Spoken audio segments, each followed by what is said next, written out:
Hello नमस्कार दोस्तों। मैं जितेंद्र भौरिया जीत सर पॉलिटिकल साइंस की क्लास में आपका स्वागत करता हूं। दोस्तों आज हम बात करेंगे आरबीसी कक्षा 12 के राजनीति विज्ञान के खंड बैग के चैप्टर नंबर 1 के पार्ट नंबर 4 की, जो है भारतीय संविधान की विशेषताओं के बारे में। भारतीय संविधान की विशेषताओं में हमने 3 पार्ट पहले कंप्लीट कर लिए हैं। आज चौथा पार्ट पढ़ने जा रहे हैं, जिसमें हम सबसे पहले जो भारतीय संविधान की विशेषता पढ़ेंगे वो पढ़ेंगे वयस्क मताधिकार। वयस्क मताधिकार का क्या मतलब है, वयस्क मताधिकार हमें क्यों देना पड़ा, इसके बारे में हम जानेंगे। तो सबसे पहले मैं आपको बता दूं कि अगर आप बोर्ड क्लास में हैं, कक्षा 12 आर्ट्स बोर्ड क्लास में अगर आप हैं, तो आपके लिए ये वीडियो बहुत ही बेटर वीडियो होंगे, क्योंकि खास करके आपकी बोर्ड परीक्षा की तैयारी को लेकर ये वीडियो बनाए जा रहे हैं। अगर आपको ये वीडियो पसंद आए तो वीडियो को सब्सक्राइब करें, शेयर करें, लाइक करें, बेल बटन को प्रेस करें। भारत में संसदीय शासन प्रणाली को अपनाया गया और संसदीय शासन प्रणाली में सरकार का गठन जनता द्वारा चुने गए प्रतिनिधि करते हैं। तो उन प्रतिनिधियों के निर्वाचन के लिए, उसका निर्वाचन करने के लिए वयस्क मताधिकार देना आवश्यक हो गया था। तो हम बात करें कि भारतीय संविधान में जब वयस्क मताधिकार दिया गया था, उस समय मूल रूप से इसकी न्यूनतम आयु जो रखी गई थी वो रखी गई थी 21 वर्ष, जो आपको येलो कलर में दिखाई दे रही है। यहाँ पर सबसे महत्वपूर्ण चीजें हैं ये, यही चीजें ऑब्जेक्टिव क्वेश्चन के रूप में आपसे पूछी जाती हैं। उसके बाद भारतीय संविधान में 61वां संविधान संशोधन करते हुए, 61वां संविधान संशोधन 1989 में किया गया था। तो 61वें संविधान संशोधन 1989 के तहत ये जो न्यूनतम आयु वयस्क मताधिकार की 18 वर्ष थी, उसको 21 वर्ष थी, उसको घटाकर कितना कर दिया गया, 18 वर्ष कर दिया गया। आगे बात समझ में, बस वयस्क मताधिकार में और कोई लंबी चौड़ी बात नहीं है। आपको ध्यान में इतना ही रखना है कि भारत एक संघीय देश है, एक संसदात्मक देश है, जिसके चलते सरकार का गठन है वो एक निर्वाचित प्रतिनिधियों के माध्यम से किया जाता है। उन प्रतिनिधियों का निर्वाचन करने के लिए हमारे पास मत देने का अधिकार होना बहुत ही जरूरी है, उसका निर्वाचन करने के लिए। और उस मत देने का जो अधिकार हमें दिया गया था, उसमें मूल रूप से, यानी जब दिया गया था उस समय कम से कम आयु रखी गई थी 21 वर्ष। उसके बाद संविधान में 61वां संविधान संशोधन करके 1989 में और 21 वर्ष से घटाते हुए उसे न्यूनतम आयु को कर दिया गया 18 वर्ष। अतः प्रत्येक भारतीय नागरिक को बगैर किसी भेदभाव के 18 वर्ष की न्यूनतम आयु प्राप्त करने पर मत देने का अधिकार प्रदान किया जाता है। अगर अपवाद की दृष्टि में छोड़ दें, किसी भ्रष्ट व्यक्ति को छोड़ दें, अवैध आचरण वाले को छोड़ दें, या कोई मतलब आपराधिक तत्व के जो लोग होते हैं उनको अगर छोड़ दिया जाए, तो बगैर किसी भेदभाव के मत देने का अधिकार प्रदान किया जाता है जब हमारी कम से कम जो आयु है वो कितनी हो जाए, 18 वर्ष हो जाए। तो दोस्तों ध्यान रखें, येलो कलर में जो आपको मैंने 2-3 चीज बताई है, इसको आप ध्यान में रखें। ये आपसे पूछी जा सकती है, संविधान में संशोधन पूछा जा सकता है, एज पूछी जा सकती है। उसके बाद हम अगली जो हमारी विशेषता है उसके बारे में बात करेंगे, पंथ निरपेक्ष राज्य। पंथ निरपेक्ष राज्य का मतलब क्या होता है?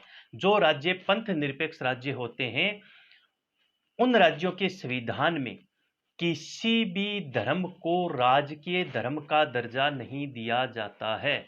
यानी किसी भी धर्म को संविधान में राज धर्म का दर्जा नहीं दिया जाता है, क्योंकि जिस धर्म को राज धर्म का दर्जा देके हम उसको महत्वपूर्ण बना देते हैं अन्य धर्मों की तुलना में, तो वो राज्य कतई पंथ निरपेक्ष राज्य नहीं हो सकता। तो पंथ निरपेक्ष राज्य से आशय है कि राज्य के संविधान में किसी भी धर्म को राज धर्म का दर्जा न देना। एग्जाम्पल के तौर पर मैं अगर आपको बताऊं, जैसे पाकिस्तान है, तो पाकिस्तान के अंदर आपको शायद पता होगा इस्लाम धर्म जो है वो है राज धर्म। श्रीलंका है, तो श्रीलंका की बात करें तो आपका जो बौद्ध धर्म है वो श्रीलंका का राज धर्म है। ब्रिटेन की बात करें तो वहां का ईसाई जो धर्म है वो वहां का राज धर्म है। और वहीं हम भारत देश की बात करें तो भारत देश में किसी भी धर्म को राज धर्म का दर्जा नहीं दिया गया है।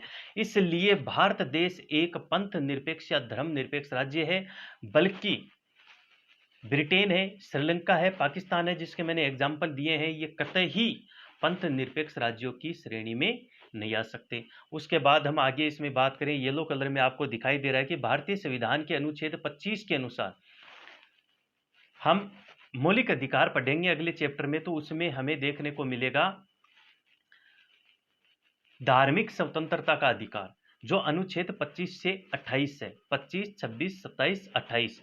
तो संविधान के अनुच्छेद 25 के अनुसार धर्म के क्षेत्र में प्रत्येक नागरिक को स्वतंत्रता प्रदान की गई है। यानी प्रत्येक नागरिक को स्वतंत्रता क्या प्रदान की गई है कि भारत देश का कोई भी नागरिक किसी भी धर्म में आस्था रख सकता है, किसी भी धर्म को अपना सकता है, किसी भी धर्म का प्रचार प्रसार कर सकता है बगैर किसी दबाव के। यही धार्मिक स्वतंत्रता है। धार्मिक मामलों में राज्य ने एक तटस्थ दृष्टिकोण अपनाया। तटस्थ दृष्टिकोण का मतलब होता है कि राज्य किसी भी धर्म का पक्ष नहीं लेता है, ना किसी धर्म को विशेष धर्म का दर्जा देता है, ना किसी समुदाय को धार्मिक परिश्रय देता है, बल्कि धार्मिक मामलों से राज्य अपनी दूरी बनाए रखता है। तो यहां आपको ध्यान में रखना है धार्मिक स्वतंत्रता का अधिकार, आर्टिकल 25। उसके बाद अगर हम आगे देखें तो धर्म के आधार पर किसी भी नागरिक से भेदभाव नहीं किया जा सकता। राज्य का कोई आधिकारिक धर्म नहीं है, जो मैंने शुरुआत में आपको बता दिया कि राज्य का कोई भी राज धर्म नहीं है। जैसे श्रीलंका, ब्रिटेन, पाकिस्तान में है, वैसे भारत में किसी भी धर्म को राज धर्म का दर्जा नहीं दिया गया है। संविधान सभा ने मूल संविधान में पंथ निरपेक्ष शब्द का प्रयोग नहीं किया गया था। दोस्तों मैं आपको बता दूं, बहुत ही महत्वपूर्ण चीज है ये, आपको यहां ध्यान में रखना है कि भारतीय संविधान में, आपको पहले भी मैंने बता दिया था, एक तो पिछले वीडियो में एक समाजवाद की विशेषताएं थी। भारत एक समाजवादी देश है, समाजवाद का प्रयोग भी मूल संविधान में नहीं है, पंथ निरपेक्ष का मूल संविधान में नहीं है, अखंडता का मूल संविधान में नहीं है। तो ध्यान में रखें, पंथ निरपेक्ष, समाजवाद, अखंडता, ये जो शब्द हैं ये संविधान में 42वां संविधान संशोधन 1942वां संविधान संशोधन 1976 के तहत ये जोड़े गए थे। ध्यान में रखना, तीन शब्द आपको मैंने बताए हैं, समाजवाद, पंथ निरपेक्ष और अखंडता। तीनों ही मूल संविधान के शब्द नहीं है, तीनों को 42वें संविधान संशोधन 1976 के द्वारा भारतीय संविधान की प्रस्तावना में जोड़े गए। यहाँ पर श्री वेंकटरमन है, जिसका अपना एक विचार है। क्या है? श्री वेंकटरमन के अनुसार पंथ निरपेक्ष राज्य न तो धार्मिक होते हैं। पंथ निरपेक्ष राज्य क्या होता है? वेंकटरमन के अनुसार किस राज्य को आप पंथ निरपेक्ष कहेंगे? ऐसा राज्य जो न तो धार्मिक है, न तो किसी धर्म को राज धर्म का दर्जा देता है, न अधार्मिक है, ना ही तो वो किसी धर्म का पक्ष लेता है, ना ही किसी वो धर्म का विरोध करता है, बल्कि धार्मिक कार्यों व सिद्धांतों से सर्वथा वो क्या रहता है? अलग रहता है। यानी ना तो वो धार्मिक किसी भी धर्म के कार्य कर्मों के साथ वो समझौता नहीं करता है। सीधी सी बात कहने की ये है कि ऐसा राज्य जो किसी भी धर्म के कार्य कर्मों के साथ समझौता नहीं करता है, बल्कि वो धर्म के मामले में इन धार्मिक समुदायों से अलग रहता है, यही पंथ निरपेक्ष राज्य की एक विशेषता है। और शुरुआती जो मैंने एक उदाहरण आपको बताया था वो ही काफी आपके लिए पंथ निरपेक्षता के बारे में समझने के लिए कि पंथ निरपेक्ष क्या है। तो आप ये वेंकटरमन की जो परिभाषा है इसको याद रखना, ये परिभाषा आपसे पूछी जा सकती है। उसके बाद आगे बात करें विलक्षण दस्तावेज। भारतीय संविधान को विलक्षण दस्तावेज क्यों कहा जाता है? क्योंकि भारत का जो संविधान है, संविधान निर्माताओं की बुद्धिमत्ता और दूरदृष्टि का प्रमाण है। कैसे? भारतीय संविधान निर्माताओं ने भविष्य को ध्यान में रखते हुए, यानी भविष्य में कौन कौन सी आवश्यकताएं पड़ेंगी, किस प्रकार की लोगों की आकांक्षाएं होंगी, क्या इच्छाएं रहेंगी, यानी वर्तमान नहीं, भविष्य को ध्यान में रखा गया है यहाँ पर कि आने वाले समय में भारत देश के जो नागरिक हैं उनकी क्या आवश्यकता होगी, क्या आकांक्षाएं होंगी। भविष्य को भांपकर संविधान निर्माताओं ने इस संविधान का निर्माण किया है, इसलिए भारतीय संविधान को एक विलक्षण अद्भुत दस्तावेज कहा जाता है। तो आप देख लीजिए यहाँ पर संविधान निर्माताओं की बुद्धिमत्ता व दूरदृष्टि का ये प्रमाण है। जनता द्वारा मान्य आधारभूत मूल्य और सर्वोच्च आकांक्षाओं को इसमें स्थान दिया गया, यानी भविष्य में उसको किन किन बातों की जरूरत पड़ेगी उनको भारतीय संविधान में संविधान सभा के सदस्यों ने निर्माण करते समय ही स्थान दे दिया था। यही तो एक इसके विलक्षण दस्तावेज की खासियत है। आगे हम बात करेंगे तो आप थोड़ा सा इस पर ध्यान दे लेना, ये विशेषता आपसे ऑब्जेक्टिव 1-2 नंबर के जो क्वेश्चन आते हैं उसमें पूछी जा सकती है। उसके बाद हम बात करें कि भारत का जो संविधान है वो एकात्मक व संघात्मक तत्वों का अद्भुत संयोग है। देखिए दोस्तों, यहाँ पर सबसे पहले हमें ये बात समझनी बहुत ही जरूरी है कि एकात्मक व संघात्मक जो शासन प्रणाली है उसमें अंतर क्या है। देखो मैं आपको बताऊं, ये तो हमने ले लिया संघात्मक और ये ले लिया हमने एकात्मक। आगे बात समझ में, यहां पर देखो क्या होता है, इसकी जो विशेषता है वो क्या है। एकात्मक जो शासन व्यवस्था है, एकात्मक शासन व्यवस्था में ये एक राज्य है और इस राज्य की ये केंद्रीय सरकार है।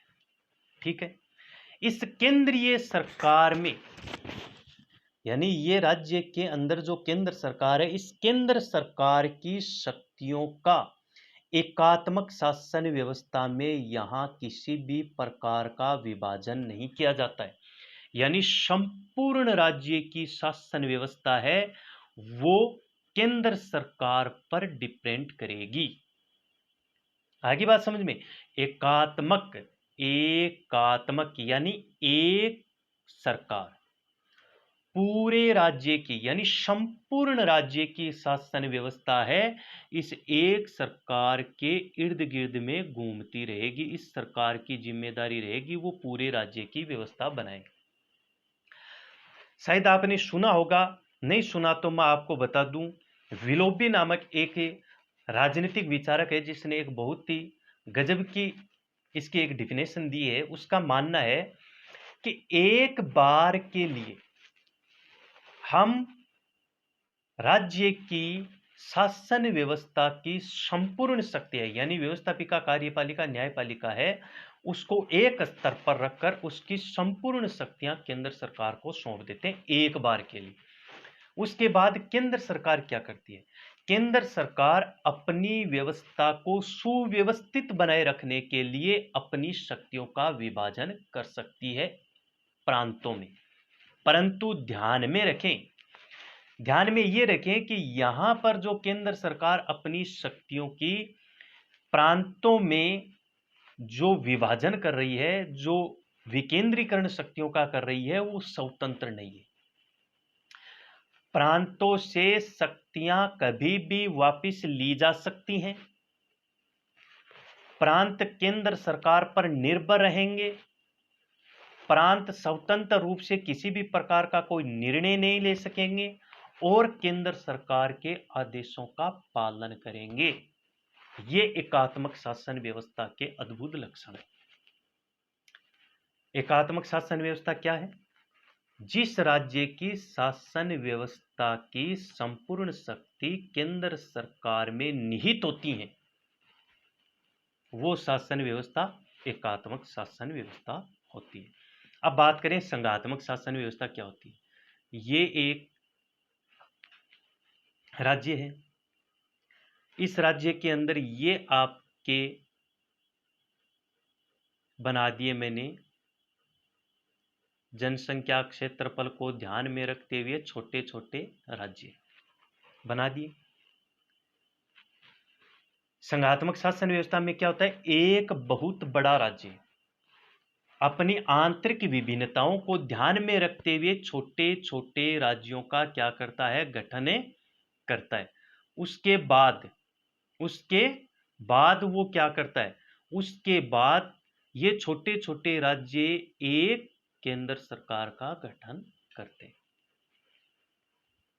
मतलब अब क्या होगा यहां पर, अब इस केंद्र की शक्तियों को इन राज्यों में यानी इन प्रांतों में विभाजित कर दिया जाएगा। यानी राज्य के शासन की संपूर्ण शक्तियों को दो भागों में विभाजित कर दिया जाएगा। एक भाग रहेगा आपका केंद्र वाला और दूसरा रहेगा आपका राज्यों वाला। अब इसकी खास विशेषता यह है कि यहां पर राज्य सरकारें जो होंगी वो ना तो केंद्र सरकार के अधीन काम करेंगी, ना केंद्र सरकार के आदेशों का पालन करने के लिए वो प्रतिबद्ध हैं, और ना ही वो इसके नियंत्रण में रहकर अपनी शक्तियों का प्रयोग करेंगे, बल्कि प्रांतीय सरकार है वो अपनी शक्ति का स्वतंत्र रूप से क्या करेंगी, इस्तेमाल करेंगी। तो ये आपका एकात्मक हो गया, और ये आपका संघात्मक हो गया, और ये आपका एकात्मक हो गया। एकात्मक का मतलब एक सरकार, संघात्मक का मतलब केंद्र सरकार की शक्तियों का विभाजन। तो अब हम आगे इस चैप्टर पर चर्चा करेंगे। चैप्टर है आपका एकात्मक व संघात्मक तत्वों का अद्भुत मिश्रण। यानी भारत का जो संविधान है वो वैसे तो एक संघात्मक संविधान है, परंतु भारतीय संविधान में आपको संघात्मक के साथ साथ एकात्मक के लक्षण भी देखने को मिलेंगे।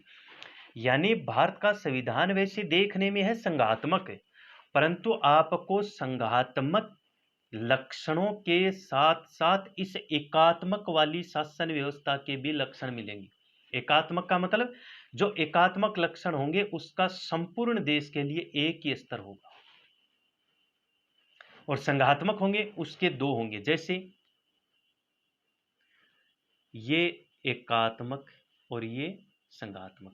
संघात्मक में जो भी पार्ट होगा यानी जो भी आपका स्तर होगा वो दो होंगे, एक दो, यानी केंद्र का यानी प्रांतों का। एकात्मक की बात करें तो एकात्मक में जो भी व्यवस्था होगी वो केवल एक ही होगी, और वो कौन सी होगी, केंद्र वाली। ये अंतर है इसमें।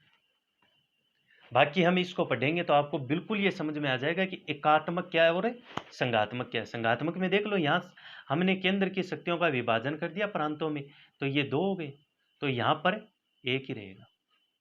ये अब पढ़ते हैं इसको। भारत एक संघात्मक राज्य है। संविधान में संघ शब्द के स्थान पर यूनियन ऑफ स्टेट शब्द का प्रयोग किया गया है। भारत एक संघात्मक राज्य है।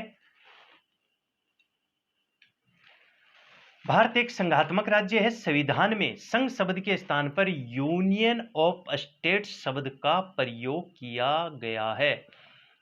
दोस्तों ध्यान में रखना, जो कॉम्पिटिटिव एग्जाम होते हैं उनमें ये बातें पूछी जाती है, पूछी नहीं जाती है। बहुत से एग्जाम ऐसे हैं जिसमें ये क्वेश्चन आया हुआ है कि किस शब्द का यहां पर इस्तेमाल किया जाता है, यूनियन ऑफ फेडरेशन या यूनियन ऑफ स्टेट्स। संघ, संविधान में संघ शब्द का इस्तेमाल नहीं किया गया। यूनियन ऑफ फेडरेशन नहीं है, यूनियन ऑफ स्टेट्स। भारत एक राज्यों का संघ है, यानी पहले राज्यों का निर्माण हुआ उसके बाद केंद्र का निर्माण हुआ, जो मैंने सबसे पहले आपको एक डायग्राम बना के बताया था। संविधान के पहले अनुच्छेद में ही कहा गया है कि भारत राज्यों का एकक होगा, यानी भारत है वो राज्यों का एक क्या होगा, समूह होगा। उसके बाद अगर हम बात करें संविधान निर्माताओं की आकांक्षा, यानी संविधान जो निर्माता थे, संविधान का निर्माण करने वाले संविधान सभा के जो सदस्य थे, उनकी एक इच्छा थी ऐसा संविधान बनाने की जिसमें केंद्र सरकार भारत की एकता को बनाए रखे तथा राज्यों को भी स्वायत्तता मिल सके। यानी संविधान का निर्माण करने वाले जो संविधान सभा के सदस्य थे, उनकी एक ऐसा संविधान बनाने की इच्छा थी जिसमें केंद्र सरकार भी हो और राज्य सरकार भी हो। केंद्र सरकार क्या करेगी? केंद्र सरकार देश की एकता बनाए रखेगी और राज्य क्या करेंगे?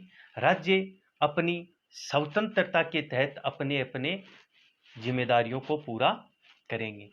इसलिए यहां पर संविधान निर्माताओं ने क्या किया, देखिए आप, एकात्मक और संघात्मक यानी संघात्मक एकात्मक तत्वों का मिश्रण किया है। अब मैं आपको यहां पर जो येलो कलर में आपको दिख रहा है, ये येलो कलर वाला क्या है? जो येलो कलर वाले जो यहां पर बिंदु आपको दिखाई दे रहे हैं, वो ये बिंदु भारतीय संविधान के एकात्मक होने के लक्षण है। अब एकात्मक होने के लक्षण में यहां पर आप देखेंगे कि या तो उसका स्तर एक पाया होगा या फिर उस क्षेत्र में केंद्र सरकार को ताकतवर बनाया गया होगा। यानी यहां पर आप किसी भी एक विषय को लेंगे, उसमें या तो आपको केंद्र सरकार शक्तिशाली मिलेगी या फिर उसका पार्ट एक मिलेगा आप। तो ये बात हम देखेंगे। तो हम येलो कलर वाले इन बिंदुओं पर अब चर्चा करेंगे। ये बिंदु भारतीय संविधान को क्या बना रहे हैं? भारतीय संविधान को ये एकात्मक बना रहे हैं। जैसे पहला बिंदु कि देश के अति महत्वपूर्ण जो विषय हैं उनको संघ सूची में स्थान दिया है। और संघ सूची पर दोस्तों आपको पता है केंद्र सरकार है वो ही कानून का निर्माण करती है। तो यहां पर केंद्र सरकार को ज्यादा ताकतवर बनाया गया है।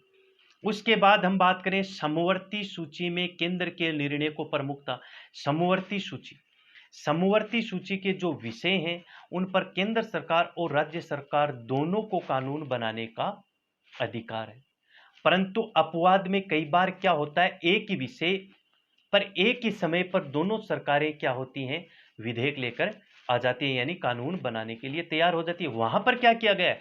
वहां पर बाकायदा इसमें एक प्रावधान किया गया है कि समवर्ती सूची में अगर ऐसी स्थिति पाई जाती है तो केंद्र सरकार द्वारा बनाया गया कानून ही मान्य होगा।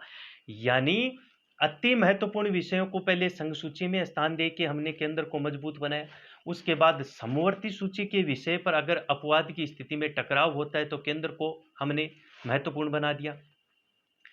तीसरी सूची समवर्ती थी। चौथी सूची है अवशिष्ट सूची। अवशिष्ट सूची में दोस्तों जितने भी विषय, संघ सूची, समवर्ती सूची और अवशिष्ट सूची, अवशिष्ट सूची में जितने भी विषय रखे गए हैं उन सभी विषयों पर केंद्र सरकार को ही कानून बनाने की शक्ति दी गई है। यानी अभी तक तीनों बिंदुओं में केंद्र सरकार मजबूत दिखाई दे रही है। चौथा, आपातकाल में केंद्र का राज्यों पर नियंत्रण। अब देखिए आप, आपातकाल में केंद्र का राज्यों पर नियंत्रण कैसे होता है, आगे हम चैप्टर में बात करेंगे। राष्ट्रपति आपातकालीन शक्ति, उसमें आपको इसको विस्तारित रूप से बता दिया जाएगा। आपका सुना हुआ होगा कि जब आर्टिकल 352, 356 और 360 का प्रयोग जब राष्ट्रपति द्वारा किया जाता है, उस स्थिति में केंद्र सरकार का संपूर्ण देश पर नियंत्रण हो जाता है। यानी 352 के तहत संपूर्ण देश में, 356 के तहत किसी राज्य में आपातकालीन स्थिति लगाकर उस राज्य की शक्तियां हैं वो केंद्र सरकार अपने अधीन ले सकती है। उसके बाद हम बात करें इकहरी नागरिकता। इकहरी नागरिकता का मतलब क्या होता है? चाहे भारत का नागरिक राजस्थान का है या वो उत्तर प्रदेश का है या मध्य प्रदेश का है या गुजरात का है, उसको अलग अलग नागरिकता नहीं दी गई है। ये नहीं है हमारे देश के अंदर कि वो दो नागरिकता लिए हुई है कि मैं राजस्थान का हूं तो मेरी पहली नागरिकता राजस्थान की, मेरी दूसरी नागरिकता भारत की, ऐसा नहीं है। बल्कि देश की एकता और अखंडता को बनाए रखने के लिए हमें केवल इकहरी नागरिकता दी गई है। वो इकहरी नागरिकता है हम भारत के नागरिक हैं। यानी हमें किसी भी हमारी राज्य की नागरिकता नहीं दी गई है, हमें केवल हमारे राष्ट्रीय नागरिकता दी गई है। उसके बाद करें अखिल भारतीय सेवाएं। उसके बाद राज्य पुनर्गठन। राज्यों का भाषा के आधार पर अगर पुनर्गठन किया जाता है तो वो अधिकार भी संसद के पास है, राज्यों के पास नहीं है, जम्मू कश्मीर को छोड़कर। परंतु अब तो जम्मू कश्मीर का जो झमेला था वो खत्म कर दिया, आप सबको पता है। उसके बाद हम बात करें राष्ट्रपति द्वारा राज्यपालों की नियुक्ति। राज्यपाल, जहां राज्य की कार्यपालिका का जो नाममात्र का प्रधान होता है, उसकी नियुक्ति राष्ट्रपति करता है। राज्यों की केंद्र पर आर्थिक निर्भरता, यानी राज्य सरकारें हैं, राज्य सरकार अपनी आर्थिक निर्भरता के लिए केंद्र पर निर्भर रहती हैं। तो ये वो बिंदु हैं दोस्तों, येलो कलर में जितने भी बिंदु आपको दिखाई दे रहे हैं, अपनी नोटबुक में इन बिंदुओं को अलग अलग लिख लें।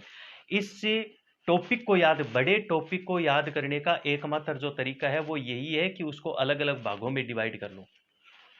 सबसे पहले आपको क्या करना है, सबसे पहले आपको यहाँ पर एकात्मक और संघात्मक दोनों को अलग अलग करना है। एकात्मक क्या है, संघात्मक क्या है।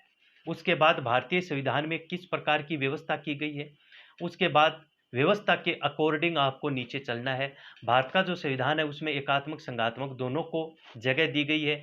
तो आपको यहाँ पर, क्योंकि संघात्मक की तो आगे हम बात करते ही रहेंगे, एकात्मक वाले बिंदुओं को नोट करना है। तो अपनी नोटबुक अपने पास रखें और नोटबुक में ये येलो कलर वाले जितने भी बिंदु हैं इनको नोट करें।